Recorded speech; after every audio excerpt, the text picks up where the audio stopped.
Good morning. You're going to see two different shirts today. I'm still in yesterday's. It's Monday actually, and I am filming a little bit ahead of schedule simply to get some things done because my life has become unmanageable. It's confession time. I have a problem.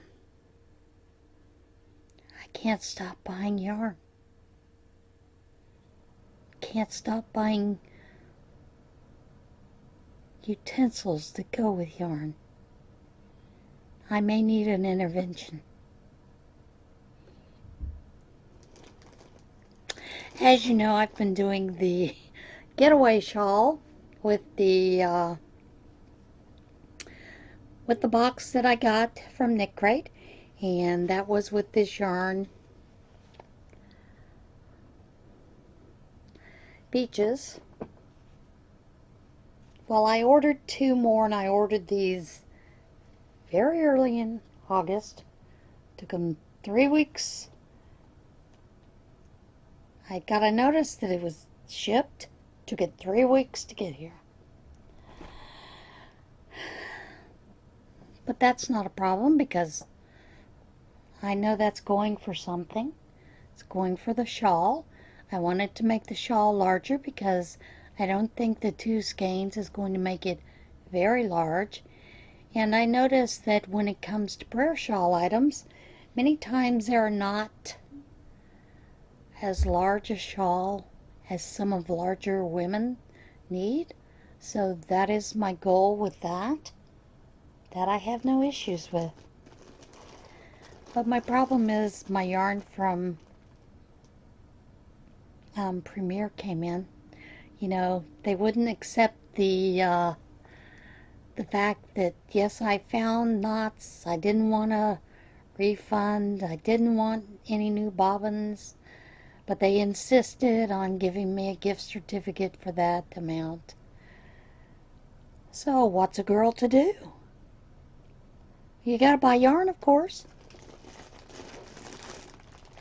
So they had these lovely skeins on, these lovely sweet rolls on sale. And this is in the color, I'm telling you, I think they're just getting the print smaller and smaller every time I turn around. This is in the color Raspberry Swirl. Beautiful colors. And then I've gotten this one because I thought those were absolutely stunning together. And this is called Blue Willow. It's grays and the blues, kind of a tealy blue, dark blue.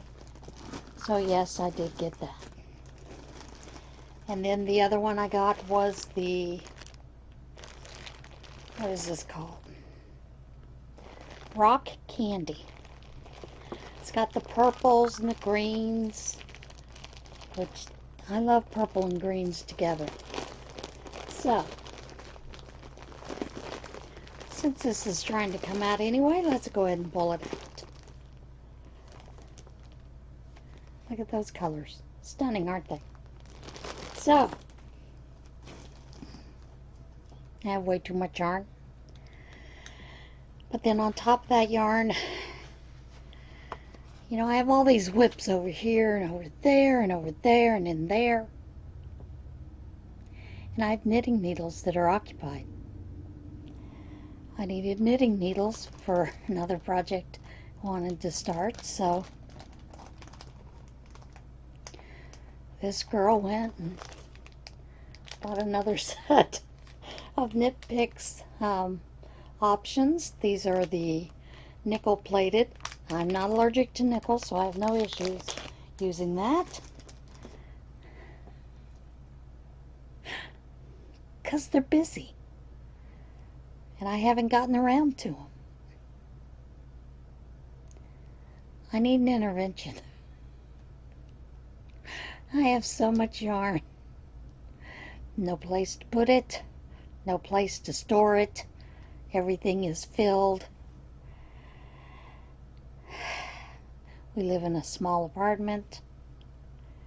So, I have decided that I have a couple of totes that are in the kitchen shelving that are full of yarn. Those are probably going to go to prayer shawl so that I will have a place to put some of these others. I am also planning on a few more giveaways, just so that I feel less guilty about having all this yarn. Really, folks, it is causing major stress. I know I can't knit or crochet fast enough to use it all up. So,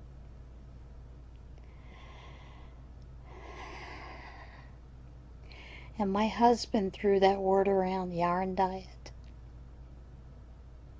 It's bad enough the doctor threw around the word diet, too. 2 diets at once. It's going to be hard, folks. I'm going to need lots of prayers for it. Lots of prayers to let go of these precious balls and skeins and cakes, sweet rolls. I'm going to need help. But that's okay. I can do it. I know I can. I have 2 finished items. I'm going to tell you why I'm laughing. I used the Yarnspirations mitten, you know, the family size mitten, because I couldn't find my pattern that I normally use for mittens. Now, in my defense, I've not made mittens in 5 years. Okay? There was a period when we needed mittens for a head start, and I did a challenge during the month of November in which I was also writing a 50,000 word novel, doing some daily vlogs, and I knit 75 pairs of mittens for Head Start, along with crocheting other projects. Do I know how I did it? No. I have no clue. But the reason I'm laughing is because here are the 2 second mittens I made, because I do 2 at a time. Here are the first. Now you will notice that those thumbs look odd. Let's look at those thumbs. Let's check them out. As I said to my son, these thumbs look like they belong on one of those cactuses in the Sedona Desert. I am hoping that I can block them into looking somewhat normal. But this was following this pattern for the very first time, because otherwise I'm going to have to find some more of this light orchid so that I can do another skein, do another mitten and toss those out. I only have this much left, and I'm pretty sure that's not quite enough to do a mitten for a 2 to 4 year old, which is what these mittens are. So I'm first going to try to block them. So my cacti mittens, I'm hoping will become regular looking mittens. And many times, because I always wash them anyway before I give them out, many times the washing clears up all those issues, because after it's washed, while it's still wet, you can put your hand in there and wiggle things around, you know. But every time I look at them, I just giggle because they look so funkified. I am also filming tomorrow's Bible reading. And then I will add to this video tomorrow for the regular podcast. But I have determined I have a problem.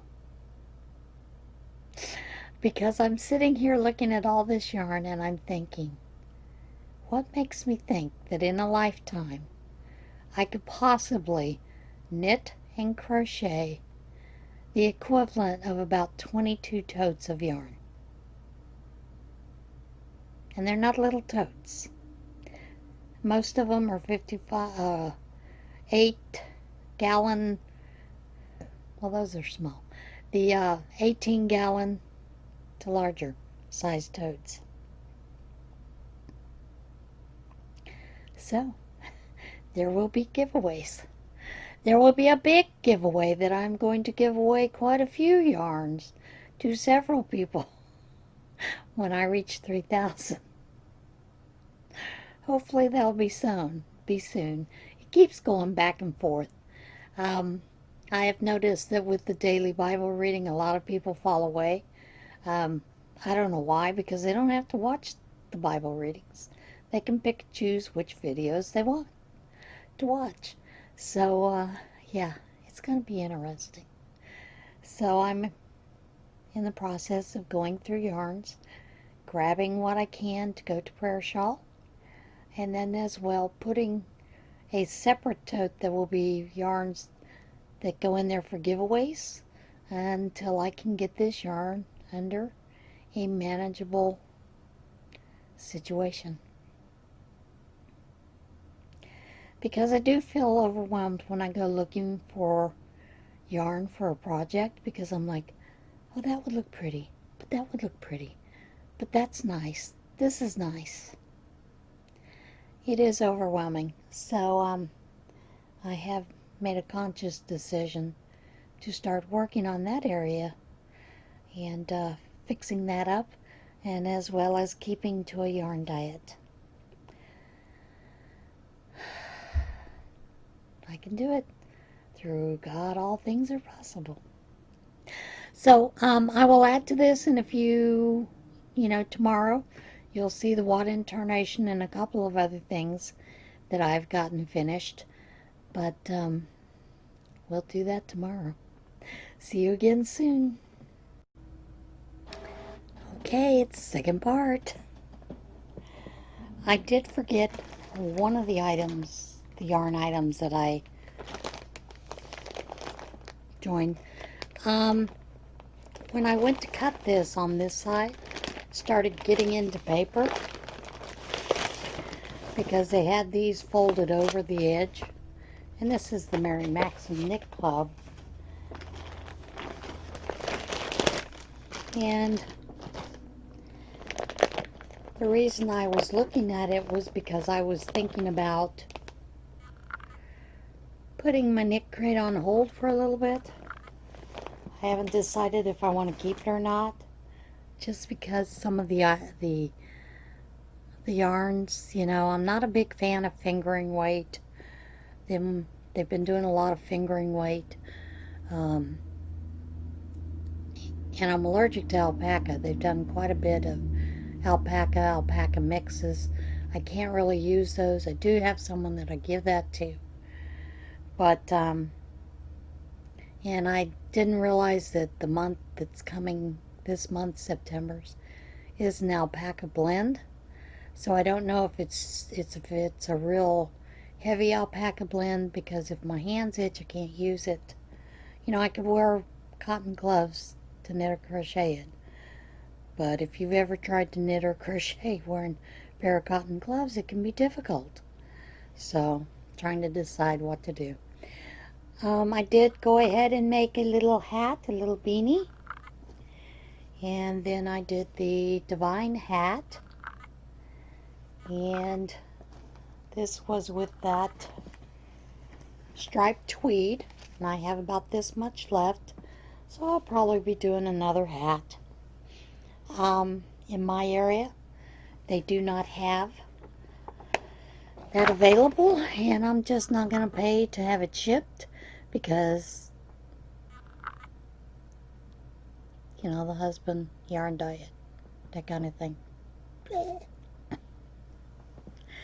Now, I do want to discuss with you something very serious, and it was my stalker. I am going to name his name today. And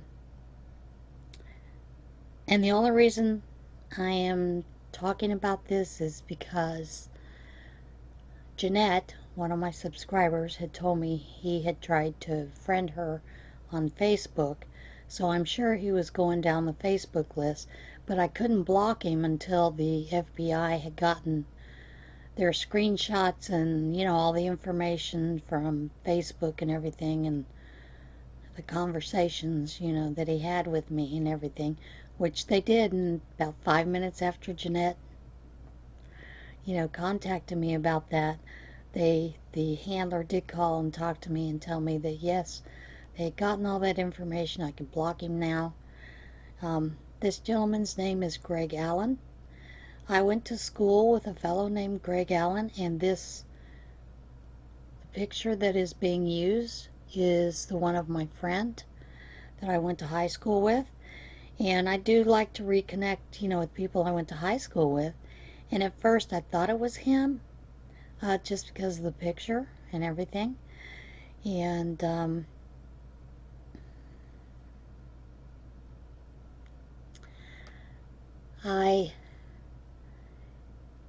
when he first contacted me, some of the things that he said through Messenger kind of put that radar up that said something's not right. This isn't the Greg I know. So I contacted old friends to find out if it was indeed him, and I was told that he died 7 years ago in a car accident.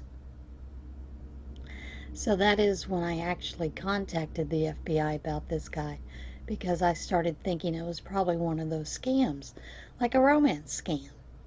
And one of the very first things that happened is I was upstairs sewing, making masks, and I do not answer, you know, Facebook messages, Messenger, those kind of things when I'm sewing. In fact, I have my phone turned off. I'm not even paying attention to it. So, you know, after I got through, I had taken a shower, came down, cooked dinner, and I was sitting here and I went in because I like to play the word game, okay? Now, very rarely can I beat Loretta, because she is a master at this game. Crafty, Floridian, Billy, they're masters at this game, but I try. So I just enjoy playing the game with these guys, you know, and a couple of other guys, the people that I know personally, we play. But one of the very first messages that evening, and it had come probably around 2:30 that afternoon.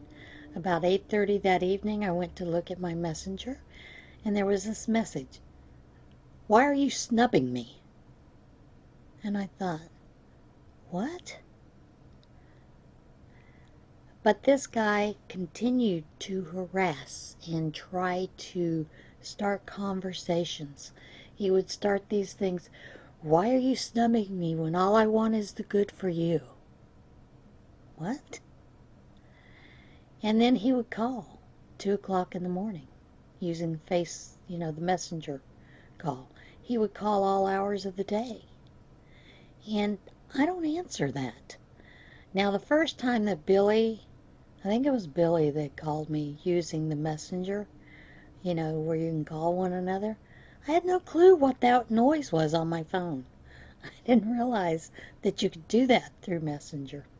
So, yeah, it's one of those things. You know, I know a lot about technology, but that I had no clue about. But this guy continued, and some of the things that he said to me and would write to me were just awful, you know. And I recognized, because I had been in an abusive relationship, my very first marriage was an abusive relationship, that this guy was very abusive.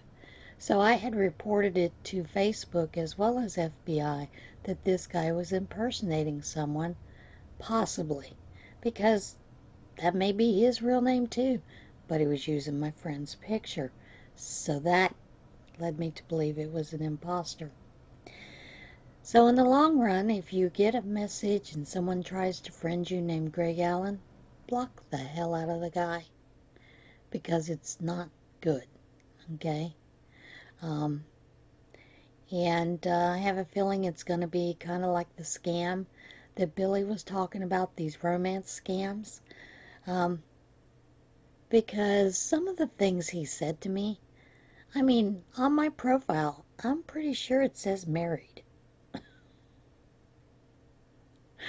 You know, and I've posted several things on Facebook about the hubby. I talk about the hubby a lot, so, you know, I don't know what this guy was after, but he was very abusive. So, beware, ladies and gentlemen, whatever. Let's get into what in Tarnation. Now, this first story I saw a couple of weeks ago, but I forgot to read it. It was supposed to have been read last week's, so I am going to read it this week. Young woman in Detroit declared dead by paramedics, found alive at funeral home. Paramedics performed CPR and other life-reviving methods for 30 minutes, according to the fire chief. The 20-year-old woman was discovered this past weekend breathing at a Detroit funeral home hours after she was declared dead by paramedics and sent to the mortuary by her bereaved family. While it is in our practice not to comment on open investigations, we can confirm that on Sunday, August the 23rd, we received a call to pick up a Southfield woman who was deceased. Upon her arrival at the funeral home, our staff confirmed she was breathing and called EMS, the mortuary told ABC News on Monday. Paramedics responded to an early morning call in the Detroit suburb of Southfield on Sunday where they found an unresponsive woman, said the fire chief. The chief said the woman was not breathing when the paramedics arrived on the scene. Paramedics performed CPR and other life-reviving methods for 30 minutes. Given medical readings and the condition of the patient, it was determined at that time she did not have signs of life. A local emergency room department doctor then pronounced the woman based on the medical information provided by the fire department medics. Employees of the James H. Cole Funeral Home called the fire department paramedics to report a person having difficulty breathing, and only later did the second team of paramedics find out the full story. They did the normal medical interventions, and that's when the funeral home told them that she was embalmed, and all that. Kind of surprised us. We couldn't believe it, said Dave Fornell, the deputy commissioner of the Detroit Fire Department. Eek! This next story is kind of scary. But when you watch the video, see, in my mind, I don't go where the fisherman went. I go somewhere else. Anglers on California River reel in live pipe bombs. A pair of anglers on a California river ended up calling the authorities when they reeled in a pair of particularly deadly catches, homemade pipe bombs. John Kitten said he was fishing with family members on the Sacramento River near the mouth of Battle Creek when he reeled in an unexpected object. My father-in-law had the net ready and we got it up towards the boat and we thought it was an anchor. My father-in-law said it's a bomb, and he's like, everybody get to the front of the boat. Must have been a military guy. Kenyon said he was in the process of calling the Shasta County Sheriff's Office when a nearby fisherman called out. He yelled at me and said, "It's another bomb." The Shasta County Bomb Squad responded to the scene and confirmed the objects were homemade pipe bombs. Both bombs were live, investigators said. The bombs were safely detonated at the scene. Kenyon said he believes the bombs were likely thrown into the water by other anglers.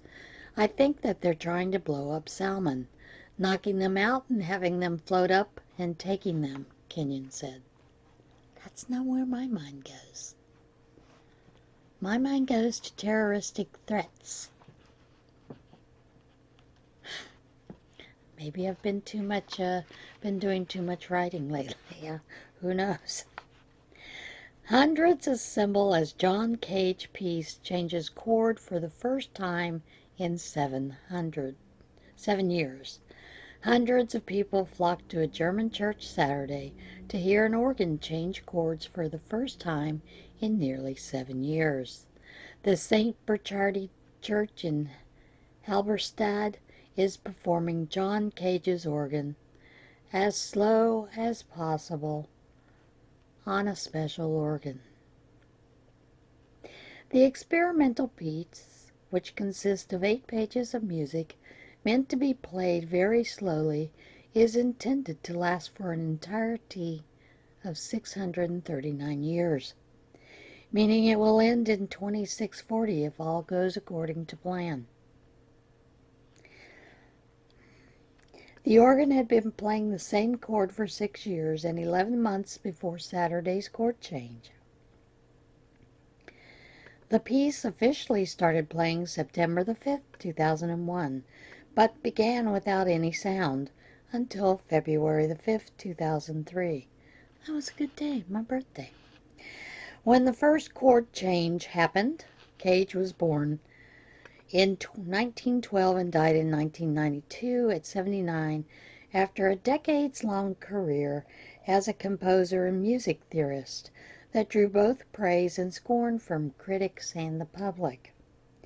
Best known for the composition called 4:33, which is just 4 minutes and 33 seconds of silence. Cage wrote organ, ASLSP, that is, as slow as possible, in the 1980s. Typically, the piece's chord change draws thousands of visitors. Due to the COVID-19 pandemic, however, the church limited the size of the audience. There are 3 links down there, and 2 of them are to the actual chord changing. The 3rd link is to the piece, so that you can listen to part of the piece. Only do so if you have nothing else to do, because it is slow as possible. It truly is. Now, apparently the Harry Potter fans had fun this week. September the 4th, Harry Potter fans break broom boarding record online. An international group of Harry Potter fans came together virtually to break the Guinness World Record for the most people to simultaneously board a broom online. Bloomsbury Publishing, which organized the event to celebrate the upcoming October 6th release of Quidditch Through the Ages by J.K. Rowling with illustrations by Emily Gravett, said 133 households participated in the broom boarding event online. The publisher said participants logged in from 40 different countries, including Britain, Australia, India, Spain, Canada, France, the Czech Republic, Italy, Japan, Hong Kong, Brazil, South Africa, Oman, the United States, and the Philippines. A Guinness representative was present on the live stream to verify the new record when the 133 participating households all boarded their brooms in the style of Quidditch players from the Harry Potter series. And it was a live Zoom meeting with all these people. It's very interesting. Watch. There's video with the link below. Now this one, what I want to know is how the kitten got stuck there, especially when you go see the video. Firefighters rescue kitten stuck inside 5-gallon water jug. Firefighters in Indonesia came to the rescue of a kitten found trapped inside a large water jug, with only its head sticking out from the opening. The West Jakarta Fire and Rescue Agency said residents found the 5-gallon jug with the kitten inside and brought it to the fire station in Cengkareng. I think that's how you say that. The kitten had apparently squeezed into the jug and found itself unable to back out, ending up with only its head protruding from the narrow opening. The firefighters carefully cut through the plastic jug to free the kitten. The operation took about 30 mittens, the rescuer said. The residents who first discovered the kitten decided to take it home with them, the firefighters said. And it's a cute kitty. And animals stuck in things again. Residents rescue donkey with plastic chair stuck around its head.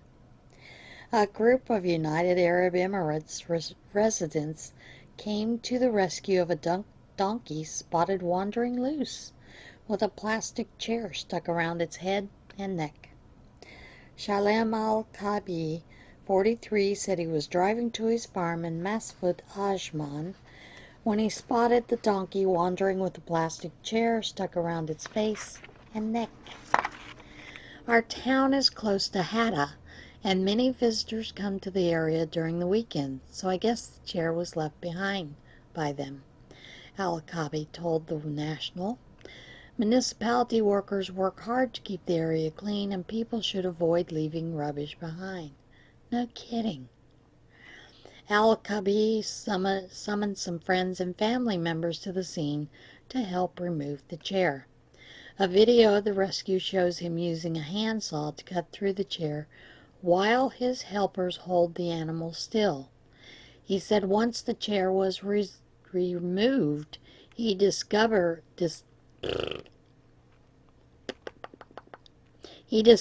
it had dug into the animal's skin, leaving wounds.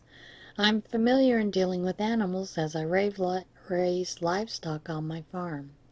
So I asked one of the men to go to the veterinary clinic and grab a disinfectant wound spray for the animals. He said the donkey's wounds were disinfected before he set the animal free. Now in the video, it shows them the animal rescue that's there in that country is looking for the animals so that they can medically treat the animal, instead of just disinfecting the wounds. So they're looking for the animal to try and find it and to give it a little bit more medical care than normal. But found that rather interesting. There's video of it. It's a poor little donkey with a chair on its head. And there are times you wonder how these animals get stuck in some of these things. Like that elk with the tire. Okay, guys, that's it for today. I will see you again soon. For those of you that are enjoying the daily Bible readings, it has been a joy to do those. I don't expect everybody to listen to those or even go to watch it. It's just me reading the Bible. And that's why I title them normally Daily Bible Reading, although the last two I've just labeled them under the chapters that I've been doing because I forgot to do it the other way. So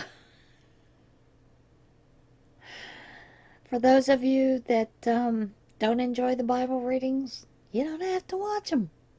You don't have to listen to them. But I do enjoy those people with the comments thanking me. Don't thank me. It is a blessing for me to be able to do this, and it is helping me with my daily challenges. in getting the Bible read. You know, I'm doing that 90-day challenge. So I am enjoying it, reading it, and I think it's a good possibility that someone else may come stumbling across it and need to hear it. So, you know, hopefully that's what'll happen. We never know what the Lord has in plan for us. Or your higher being. We never know what they have in plan or in store for you.